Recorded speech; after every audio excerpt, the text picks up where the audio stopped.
Mphirime is a book that reflects his thoughts on our current situation and a reality that some people face. He's offering aims to start a conversation, asking black Africans to reflect on their past and on their future. He joins me in studio. Motsumi, A Prayer for a Black Man asks some hard-hitting questions related to language, the position of where we find ourselves, what have we sold out in order to be part of this rainbow nation, and at some point you even label particular names like the Rainbow Nation potentially as fake names, call it whatever you like. You've structured a book that I think is going to evoke emotion. People are either going to like it or hate you. So why did you pen, and why are you asking black Africans or Africans to reflect on their current state? Yeah, the book, Sam, it is meant to evoke, yes, emotions, but most importantly, it is meant to ensure that we have this dialogue. We need to start talking genuinely to ourselves. I know that I've been a little bit harsh when I said we started dancing after 94, you know, and started calling ourselves the Rainbow Nation. But reality is that this, you know, forgiveness, it came at our expense. You know, we are where we are, and we find ourselves bending backwards in order to accommodate, you know, the people who've, yeah. And you're saying a mistake, that's not black Africans. There's no need for them to rectify anything. No, I mean, look, the book seeks to say, let us have an introspection as Africans. For an example, the fact that our languages are evaporating. To a certain extent, you cannot blame white people. The fact that you have got parents who can, you know, I would say it's easy for them amongst themselves to speak in Sesotho or in Zulu. And when they speak to their kids, they speak in English.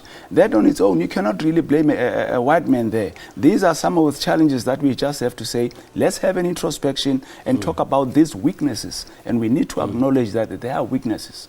Okay, if we talk about weaknesses, where do we apportion blame? Or if we're not going to apportion blame, where do we start by scaling back and making sure that there is balance? One of the things you mentioned, parents talking in their languages to each other, talking English to their children.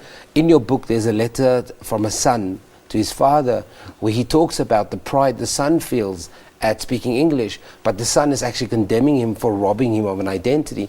And one of the things you're talking about is that identity is a critical part of identity is language. Yes, of course. I mean, our language is one of the cornerstones of our, you know, and the most important component of our identity.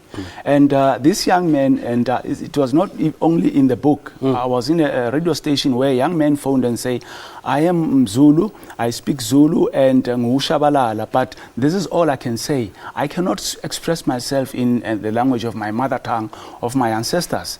And this is where now you get these conversations whereby parents thought that maybe somehow, because there's been this perception that English eloquence is equivalent to intelligence. And as a result, we found, you know, ourselves having to speak nothing else but English to our kids.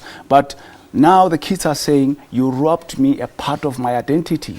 I am in the same position as a tourist in my own country.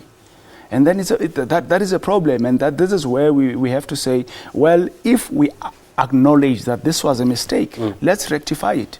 And basically that's amongst other things that the book talks about. One of the other things that you also talk about that got me thinking was that patriotism has to have an element of ownership.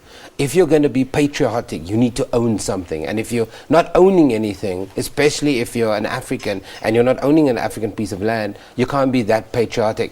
You also call the idea of this land, keep paying back thieves for taking the land.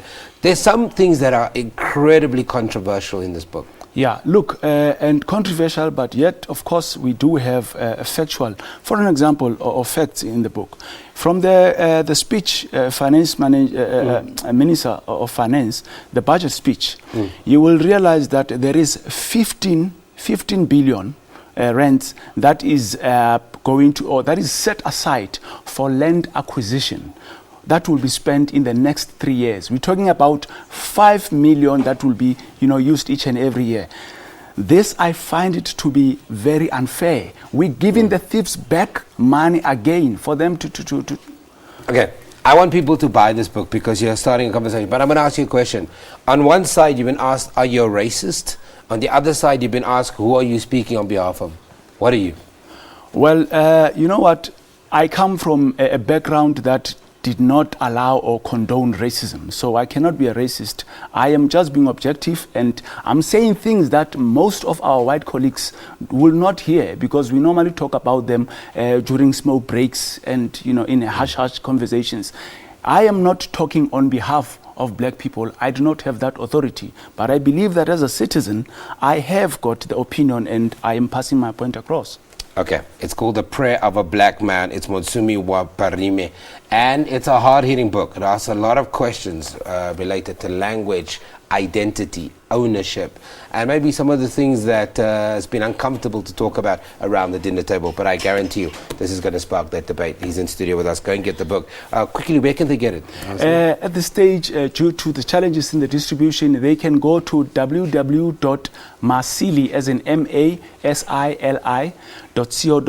and we are also selling as an ebook on Amazon.com. Okay, just Google the details, you'll find it. Take an ad break.